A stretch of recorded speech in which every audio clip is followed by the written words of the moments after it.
I stayed silent in my marriage for years, but the day my mother-in-law crossed the line, I finally spoke up. I used to think staying quiet was the same as keeping peace, that if I didn't react, things wouldn't get worse, that if I just adjusted a little more, everything would eventually fall into place. I was wrong. When I got married, I didn't expect perfection. I knew every family had its own dynamics. I knew there would be adjustments. What I didn't expect was to slowly lose my voice in the process. It started small, the kind of things most people would probably ignore. "How much salt did you put in this?" my mother-in-law asked the first week after I moved in. Her tone wasn't harsh, just pointed. I smiled. "Normal amount," I said lightly. She didn't smile back.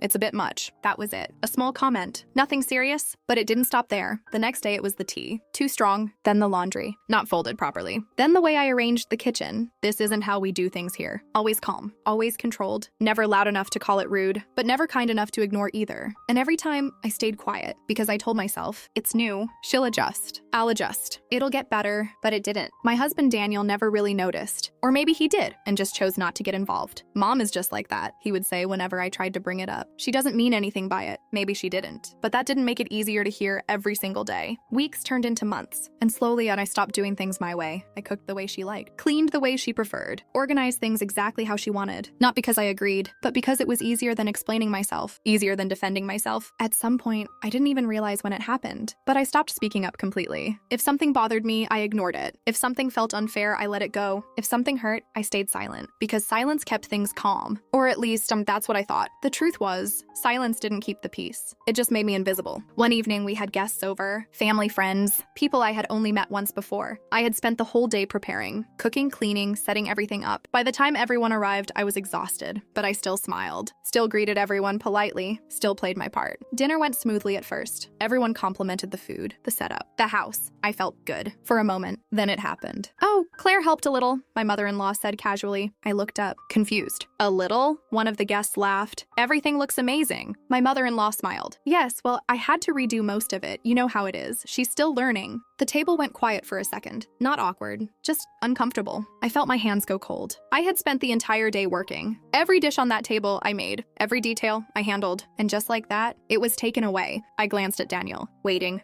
for him to say something, to correct her, to at least acknowledge it. He didn't. He just kept eating, like nothing had happened, like I wasn't sitting right there. I forced a smile, tried to act normal, but something inside me shifted that night. Not loudly, not suddenly, just quietly. After the guests left, I went to the kitchen to clean up. I didn't say anything, didn't complain, didn't bring it up, because that's what I had trained myself to do. Ignore it, move on, stay silent. But this time, it felt different, because deep down, I knew something had crossed a line, and for the first time in a long time, I wasn't sure I could ignore it anymore. The next morning, things went back to normal, or at least they looked normal. My mother-in-law was in the kitchen, Daniel was getting ready for work. Everything felt routine, but I wasn't. I stood there watching them, feeling like I was looking at my own life from the outside. And that's when I realized something. This wasn't just about small comments anymore. This wasn't just about adjusting. This was about respect, and how little of it I actually had in this house. For years, I had convinced myself that staying quiet was the right thing to do. But now, I wasn't so sure, because silence had cost me something. My voice, my confidence, my place in my own marriage. And the worst part, no one even noticed. Or maybe they just didn't care. That morning, my mother-in-law looked at me and said something that should have been simple. Something small, something normal. "Make tea properly this time," she said. And for the first time,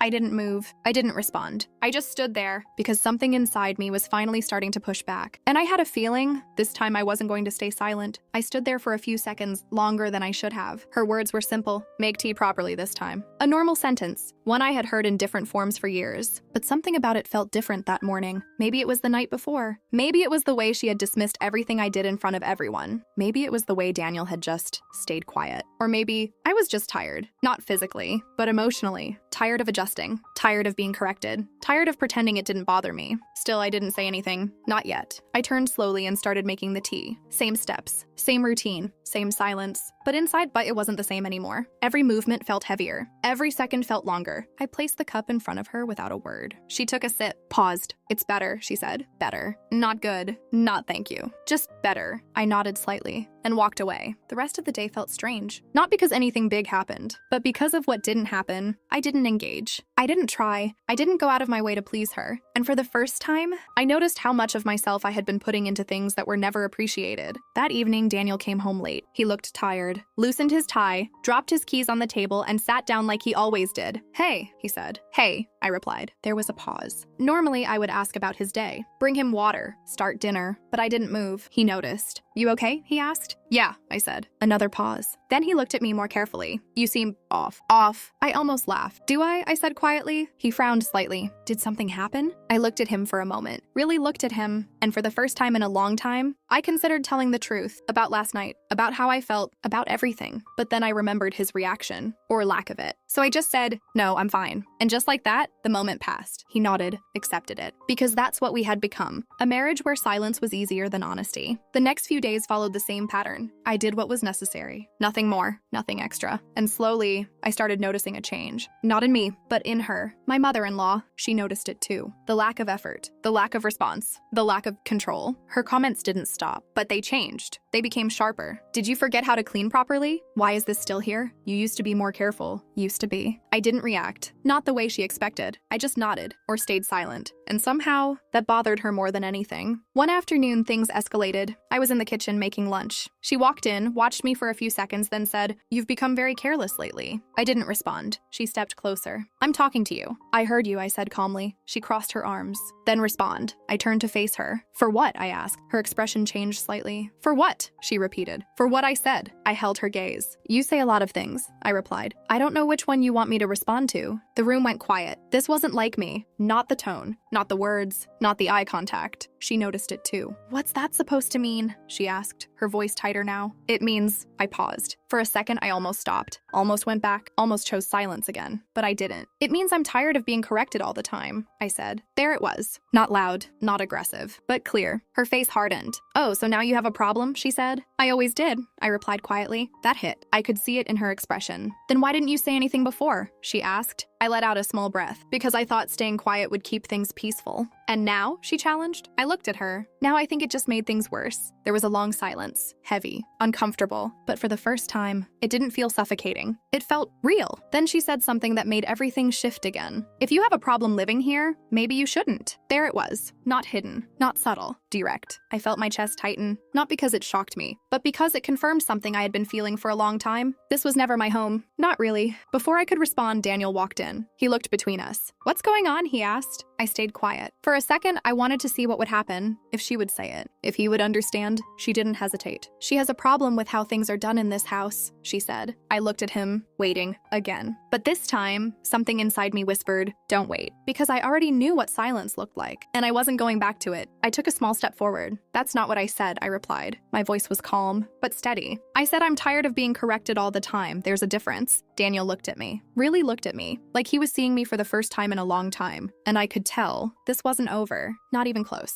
Daniel didn't say anything right away. He just stood there, looking between the two of us. Me, calm but no longer quiet, and his mother, rigid, arms crossed, waiting. The silence stretched longer than it should have. In the past, I would have filled it, explained myself, softened my words. But this time, I didn't. I let him sit in it. "What exactly is going on?" he asked finally. His voice wasn't angry, but it wasn't neutral either. It was careful, like he already knew this wasn't a small thing. "She's being disrespectful," his mother said immediately. I almost smiled. That word again, respect. Funny how it only mattered when it came from me. "I'm not being disrespectful," I said quietly. "I'm just not staying silent anymore." That made the room even heavier. Daniel looked at me again, longer this time. "What do you mean?" he asked. I took a breath. This was it. Not just about today. Not just about the kitchen. This was about everything. For years, I started. I've been adjusting to everything in this house. No one interrupted. I changed the way I cook, the way I clean, the way I organize things. I stopped doing things my way just to avoid conflict. I could feel my voice tightening slightly, but I didn't stop. And every time something was said, I ignored it because I thought that was the right thing to do. Daniel's expression shifted, slightly, not fully understanding, but noticing. But it never stopped, I continued. It just became normal. His mother let out a small scoff. "Oh, please, you're making it sound worse than it is." I turned to her. "I'm not making it anything," I said calmly. "I'm just saying it out loud." She didn't like that. I could see it in her face. Daniel, she said, turning to him, you see this, right? The attitude? There it was. That moment. The one I had been in 100 times before, where everything shifted to him, where I waited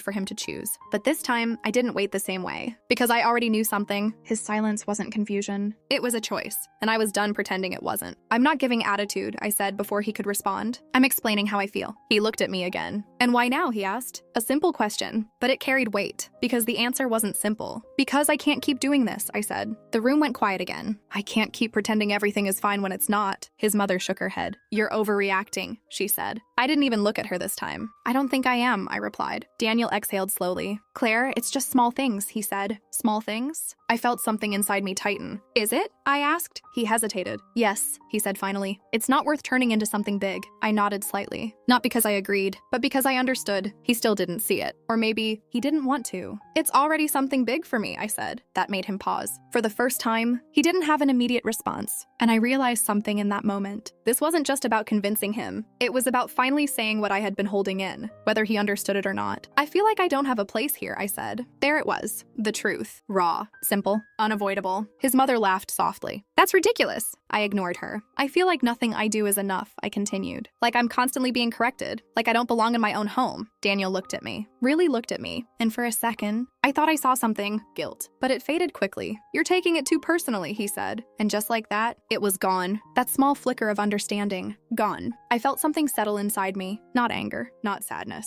Just clarity. Because I finally saw it for what it was. This wasn't a misunderstanding. This was who they were. And this was where I stood. At the edge of something I couldn't go back from. I don't think I am, I said quietly. My voice didn't shake. For the first time, it didn't feel like I was asking to be understood. It felt like I was stating a fact. His mother crossed her arms again. If you don't like it here, you're free to leave, she said. The words landed differently this time. Not like an attack, but like a confirmation. And something inside me finally stopped resisting. I looked at Daniel, waiting one last time. Not for him to fix it, but just to see. If he would say anything at all, he didn't. And that told me everything I needed to know. I nodded slowly. Okay, I said. Both of them looked at me, confused. Okay, Daniel repeated. I held his gaze. Okay, I said again. Because for the first time, I wasn't arguing anymore. I wasn't explaining. I wasn't trying to stay. I was deciding, and they just didn't realize it yet. I said it so simply that even I was surprised by how calm it sounded. They were both looking at me now. Daniel confused. His mother almost irritated. Okay, what? He asked. I held his gaze. For the first time in years, I wasn't trying to soften my words. Okay, I understand, I said. There was a pause. Understand what? He pressed. That this isn't my place anymore, I replied. The words didn't feel dramatic. They didn't feel emotional. They felt true. That's not what anyone said, he said quickly. I nodded slightly. No, I said. You didn't say it. You just showed it. That hit. I could see it in his expression. But I didn't stop. Every day I continued in small ways, in things that don't seem important to you. I've been reminded that I don't really belong here. His mother let out a quiet scoff. You're twisting things again, she said. I didn't even look at her. Am I? I said calmly, because it feels pretty clear from where I'm standing. Daniel ran a hand through his hair. This is getting out of hand, he muttered. I almost smiled. Out of hand. Like this had just started today. Like it hadn't been building for years. I don't think it is, I said. And that was the moment something shifted completely. Not in them. In me. Because I realized I wasn't scared anymore. Not of conflict. Not of their reactions. Not of what would happen next. The fear had been replaced by something else. Certainty. I think it's actually the first time things are clear, I said. Daniel looked at me like he didn't recognize me, and maybe he didn't. Because the version of me he knew would have stayed quiet, would have apologized, would have stepped back, but that version of me was gone. I'm not trying to argue, I continued. I'm not trying to fight. I'm just done pretending this works for me. Silence filled the room again. But this time, it didn't feel heavy. It felt final. So what are you saying? Daniel asked slowly. I took a small breath. I'm saying I'm leaving. The words landed softly. But the impact was immediate. His expression changed. Leaving? He repeated. Yes. For how long? He asked. I shook my head slightly. Not like that. Another pause. You're moving out? He said, like he needed to hear it clearly. Yes. His mother didn't look surprised. If anything, she looked almost satisfied. Well, she said, if that's how you feel, maybe it's for the best. For the best. I nodded. For me, it is. Daniel stared at me. You're serious? He asked. I held his gaze. I've never been more serious. There was something in his eyes then. Not anger, not even sadness. Just realization. Like he was finally understanding that this wasn't another moment he could ignore. You're really going to leave because of this? He asked. Because of this. I took a slow breath. No, I said. I'm leaving because of everything. That was the difference. And I think deep down, he knew it. That night I packed. Not in a rush, not emotionally, just calmly, like I had already made peace with the decision. No one stopped me. No one tried to convince me to stay. And strangely, that made everything easier. The next morning, I walked out of that house with 2 bags and a quiet mind. No dramatic goodbye. No final argument. Just a door closing behind me. The first few days were hard. Not because I missed the house, but because I had to face something I had avoided for years. Silence. Not the kind that feels forced, but the kind that makes you sit with your own thoughts. And for the first time, I did. I thought about everything I had ignored, everything I had tolerated, everything I had convinced myself was normal. And slowly, I started to see it differently. It wasn't normal. It was just familiar. And I had confused the two. Weeks passed. I found a small place, started building a routine, simple things. Cooking the way I wanted, organizing things my way, living without being corrected. And it felt strange at first, but then it started to feel right. One evening, I got a message from Daniel. We need to talk. I stared at it for a long time, not because I didn't know what to say, but because I wasn't sure I needed to say anything anymore. After everything, after all those years of silence, I had finally said what mattered. And for the first time, I had chosen myself, so I didn't reply right away. Not out of anger, not out of pride, but because I finally understood something. Sometimes peace doesn't come from staying. It comes from leaving. And sometimes finding your voice means walking away from the people who never wanted to hear it.